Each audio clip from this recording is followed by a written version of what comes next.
simple way I encourage people is to map their lives. In other words, all of us live somewhere. Then we live in a neighborhood. And then we're part of a job and a workforce. And then, people have influence outside that. Journalists have readers and doctors have patients and so on.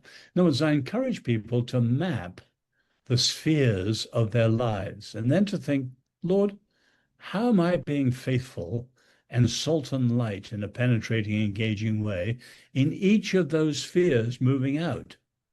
Now, if one person does it, looks pretty small. Your sphere or my sphere, pretty tiny. But then millions of followers of Jesus doing it together, the salt and light together is very powerful. We need a new confidence in faith. The Lord is there. I always remember, I quote my dad's words.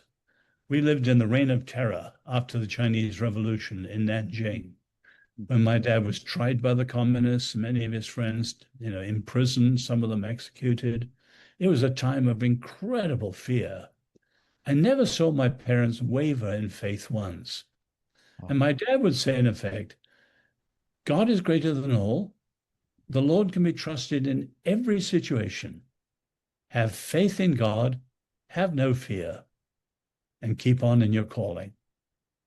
And that's what I think today. Christians should not be marked by panic or resentment or any of these negative things. No, our faith is in the Lord, and we've got to show that by the quiet confidence we move out.